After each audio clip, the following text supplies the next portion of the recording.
There's a housing crisis in the United States. You could be losing your home. You might have lost your job and have to sell your home. You could be a Canadian snowbird who's trying to dump that Florida vacation property because your family ain't coming back to America no more. I'm going to tell you what's going on with the crisis. We've already been talking about it for months, and give you some information on how to survive the current housing crisis that Taco and his cult MAGA people have slammed onto the United States. Before we continue, two things. Number one, thank you everyone who's helped us get close to 2,000 subscribers. That's a hint if you're not a subscriber. I don't want to make it obnoxious, but thank you everybody who's helped us to get to 2,000. Hey, you know what? Thank you everybody who's helped us to get 100 members too. If it's going to work, hey, I'll do anything to get you to click those buttons. Also, I'm an attorney. This is not legal advice. This is stuff you can find with Google. I'm not your attorney. This does not establish an attorney-client relationship. Number one, some of the sites that I've seen talking about this crisis, I went to, I don't know, their YouTube, their business pages, their websites, and I found one that was supposed to be an alleged expert making millions in the real estate market. The banner at the top of their page had the word "Almy, Almy, Almy" crossed all the way across every image, because they couldn't afford to pay for real images. Always do your research when you're getting advice for real estate. I will tell you that when I was in law school, myself and a few people in our study group were probably the only people in the room who'd ever entered into a real estate transaction. Well, including the professor. Most of the students at that time had never entered into a lease, had never bought property, had never bought investment property. And here's another thing when you're talking to advice from someone, ask them how many properties they actually own. And if you're having problems or you need to manage it yourself, ask them how many times, or better yet, when's the last time you were in landlord-tenant court? Because, if you're looking to buy one of these properties, first off, if you're here, well, this is like 1, 2, 3, it's fifth off. Who knows how many tips we're giving you here?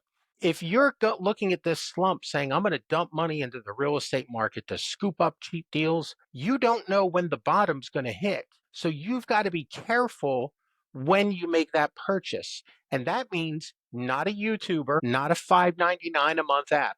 That means get yourself a professional that's in the market, and a plug for me, get yourself a gym. Now, do you have to get me? No, I might not be an attorney in your state, but I'm licensed in New York and New Jersey. But what you need is a gym, someone who's bought property, sold property, and his property, been involved with HOAs, been on the board of a few of them, been to court with a lot of them too. You want someone who's an attorney, an expert in that field.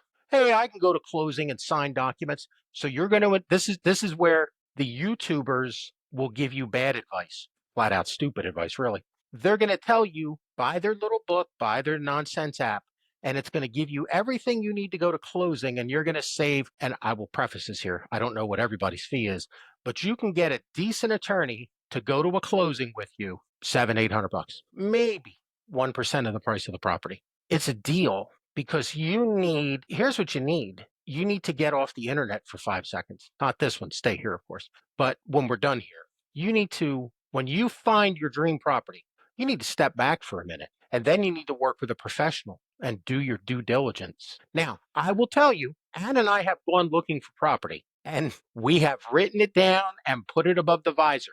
We are not buying today. And man, so many times, one of us has to stop the other one and pull the paper down from the visor, because you see a deal and you know it's great and you know your cash flow is going to be great. I'm also a certified accountant if you'd like that sort of information.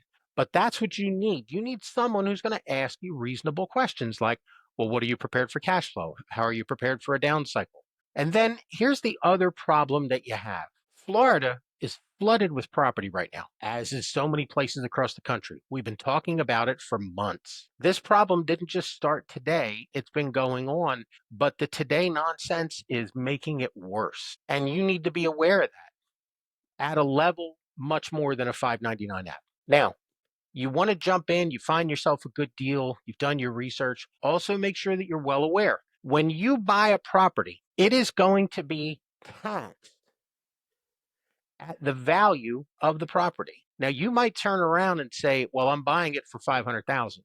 Yeah, it was $1 million property. By the way, I worked with people who did this. They found themselves buying property. I have, when I was campaigning, I used to go in some middle upper neighborhoods and see people that were new home buyers. You'd walk into their house invited to talk to them. There'd be no furniture. It's an empty house. They bought themselves the biggest thing they could afford in the hopes that in the 2 to 3 years that they were in it, they could flip it, move on to the next one, and keep bankrolling that winnings. That, I will tell you, is a great strategy. 100% guaranteed to work until it doesn't. And then your whole system just falls apart. So you have to make sure that you have a buffer for the downtimes. That's where people say things like, how many months of rent can you afford to lose if your tenants go out on you? And there's some tips that I'll give you a few tips right now for tenants. Take care of the landscaping, take care of the pool, take care of appliance repair, buy a contract, have your own handyman, operate like you own 50 properties in the neighborhood. However you make that structure work. And then when the tenants come in, obviously you charge them more rent. You get that money, you save it, or you write out the checks each month. Because when your guy, Mike, the landscaper, goes out to that property every week and he sees that there's a truck there and stuff's being loaded into it, Mike's calling you on the phone. Hey, you got a new tenant? And you're like, what the hell? And now you know to act because you got a tenant trying to skip out on you. Okay, this advice that I'm going to give you is from having gone through the best way to learn real estate. Bring it on in, people. What's the best way to learn real estate? Buy property high, have tenants skip out on you, and have to sell low. That is the best way for you to learn the real estate reality. Not the real estate market, not the 499 app, not the fact that some neighborhood in the country is up or down and there's new properties being built. Those are points in the puzzle of when you should buy, when you should sell, and what your rate is. Also, you're competing with everybody else. So make sure when you're looking at a property, you ask yourself, if I lived here and my friends wanted to move in or my kids wanted to move in near me, whatever, where would they be? And then map it out. I mean, that's the reality of things. The other thing is going back to those property taxes, and this is where people get burned, especially in places like Florida. You will, and we've had 2 properties in Florida, you will um, find yourself moving in, and then you will get assessed the property.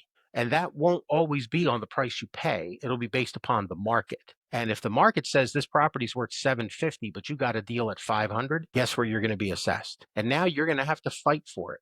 Here's the other one where people get huge burned all the time. They buy new construction and it's got this very low rate, and then wham, a big rate comes into it. Now, here's where your attorney is not your real estate agent and is not your mortgage broker, because those people aren't getting paid until you're done. Your attorney, you're going to pay them up front right there on day one. And your attorney is going to tell you, well, let me see the numbers that your calculation was based on. And your attorney, because obviously they live in the area, they know the local marketplace, they're going to tell you, these property taxes seem awfully low. Oh, wait, it wasn't assessed properly. Well, why would Timmy, my mortgage guy, put in the calculation that the property taxes are only going to be $1,000, and after you move in, they're going to become $3,000? Well, that's only $2,000 a year. That's not going to break you or kill you. It could. And in a down economy, when you're losing your job and you're struggling, it very well could. So now, why would they do that? Because they could just fudge the numbers in to get you to qualify. Once you qualify, the door and the check for them comes in. Now it's tomorrow's problem, and tomorrow is your middle name. The other thing where people get burned, and this happens all the time, was with HOAs. You want a copy of the HOA's rules and bylaws. If the HOA is run by such a clown level organization that they can't get you a PDF copy of the bylaws, well, what the hell's going on? There are HOAs out there where just a bunch of biddies, bitter, nasty people, effectively known in the current lingo as bitches. So these bitches in your neighborhood where you're moving in are going to want to watch everything you're doing. And the moment you do wrong, they're going to slap you with a fine and a fee and a letter. And then they're going to turn you over to a Jim who represents the HOA in case violations. And then I'm going to sue you. And the way I'm going to sue you is I'm going to file. You probably won't even show up. And if you do show up, I have the authority of the board behind me that hired me. I have all the board's documents. I got a couple pictures of your violations, and I have that big old book. And then I'm going to win. And because you went to court and fought me, guess what? My legal fees now get attached to the amount of money because I'm going to sue for legal fees also. So now your trash can or whatever the old biddies want to complain about has gone from being, a neighbor complaining to a 3, 4, 500. There was just a case in Georgia with thousands of dollars in violations. And then you add on me. Now it becomes a $10,000 bill. And we've attached it to your house. Good luck with that one, buddy, because we're not going to let that go. And anybody who tries to buy your property, let's say you go, I'm out of here. Forget this neighborhood. I'm out of here. Well, especially for you snowbirds, they will tell you there's a ton of snowbirds that have been selling as soon as even the rumblings of Trump coming back into power were going on. They got out smart. The people who are trying to get out now, they're finding themselves with a typical market in Florida has, the numbers don't matter because they're going to change every day, but a typical market in Florida, let's say they have 5 houses for sale. Today, there are 30 houses for sale. That's the magnitude that you're dealing with. There's a ton of property out there for sale. There's even more going to show up on the market. And remember, every time one of these things hits the press, so-and-so laid off 1,000 people, so-and-so is closing a factory, whatever. They're retooling the factory. So the 3,000 workers are let go. Out there in Vegas, a lot of this is going on. Why the Mirage, famous hotel in Vegas, 3,000 people are out of a job while the Mirage builds themselves a different fountain, volcano, and a big giant guitar. The hotel construction workers are fine, but all the people that worked in the hotel are out of a job for quite some time. And because of the slowdown, see our previous video about the MAGA's tourist problems, MAGA's kill. The MAGA cult is ruining tourism in America, and it's now, this housing market is another child of that problem. The hatred and just, it's hatred. Everything falls, it's a subcategory. Almost everything with MAGA is a subcategory of hatred. But the MAGA cult hatred and their taco leader and all his midnight tweets, they are ruining tourism. They're ruining housing, and they're starting to ruin the only other industry that the United States is successful with in the last 20 years, banking and finance. And people there's countries that are shifting away, check bond markets, check numbers. But let's go back to housing, because we've had other videos on this. You have to be smarter than the person who's impulse. Now, let's say you're a snowbird or you lost your job and you're moving away to a different state, whatever, or you're one of those people, I'm leaving the country, whatever, I don't care. You decide to put your house up for sale. If you're in the Northeast, there are people who are clueless about what's going on. Why? Because they're mostly blue states. They don't really, they know who MAGA is. They got a neighbor that keeps a sign up still months after the election, but they don't feel the hatred of it every day. Those people are still expecting bidders, expecting competition. When they have to lower their prices, there will be a huge drop in prices. Now, let's say you bought yourself a house a couple years ago and you've got to sell it. Or, your favorite grandmother passes away and now you've got to handle the estate and you've got to sell the house. You've got bills to pay. You've got people that are looking for, an extra couple of bucks from the will to pay for a party or a wedding or something. They're going to notice when that house sells for 30, 40 grand less. And they're going to come back to you, blaming you, saying you undersold to try and get a quick buck. Again, trial attorney, get yourself a gym. So if you've made it this far in this video, I would love it if you would make a comment. I cannot express enough how much the comments are helping us here on the channel. We have had videos that have gone over 50,000 views. That's huge for a small startup channel. And it's the comments that have pushed us up. We've had other videos that I've had to delete off the channel because they've gotten 0 views for 2 and 3 days because the YouTube algorithm, for whatever reason, Portside Politics thought that we were a political candidate called Portside. Yes, we're Mr. Side. My first name's Port, and we're running for office in the nonsense candidacy. I don't know what the Google bot thought.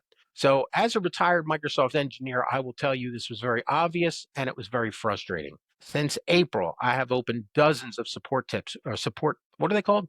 Tips? No, support tickets. Yes, that's it. I'm not used to opening them. I'm used to solving them. But hashtag narcissism. So with all of that going on, Google doesn't fix the problem. There's things that it's hit or miss. I can put a video out, it'll do great. Look at the MAGA tourism video. That thing is exploding thanks to you. And especially, I cannot stress this enough. It's not the likes, it's not the subs, it's not the joins. We want all of those. I'd love to buy a new jacket.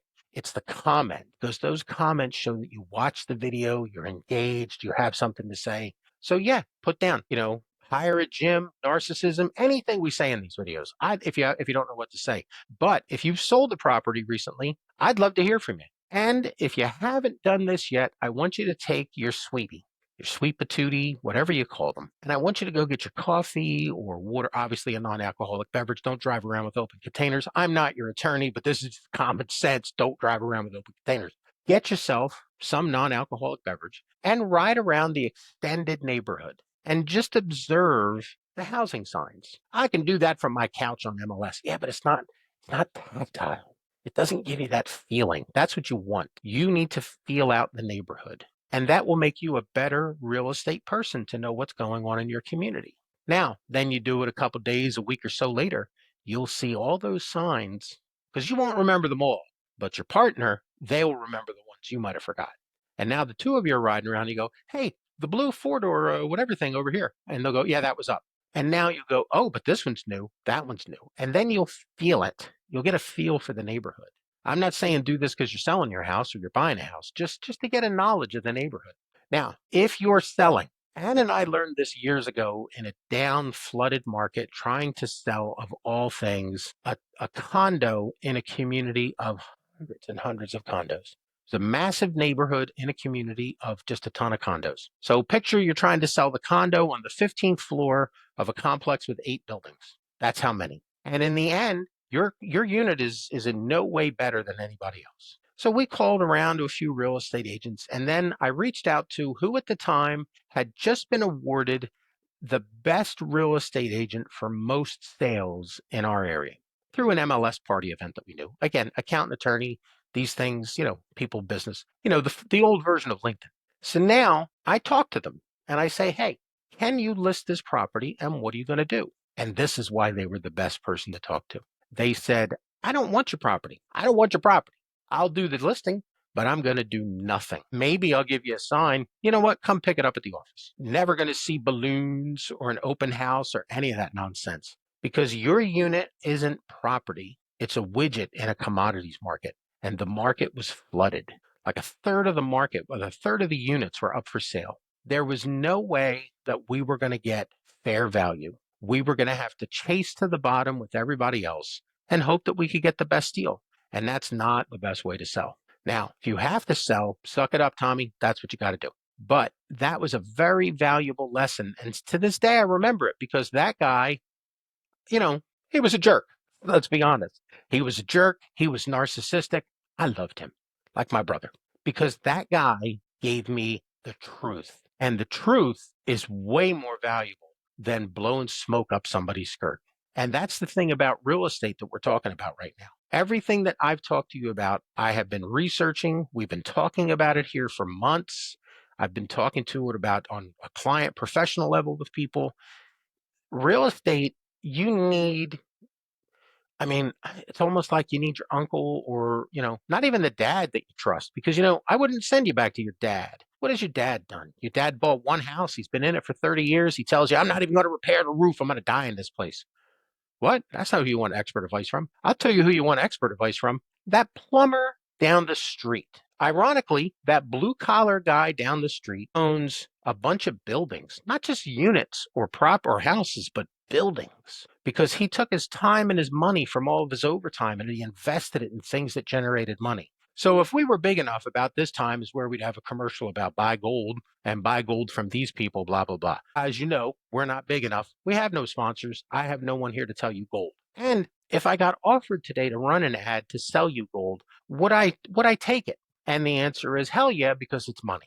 So always be careful with every advice that somebody gives you. Bring it on in. I'm going to give you some law school advice here. Fiduciary responsibility. It's also accounting and stock market. But ask yourself, what is the relationship that I have with this person? Because your attorney is your attorney.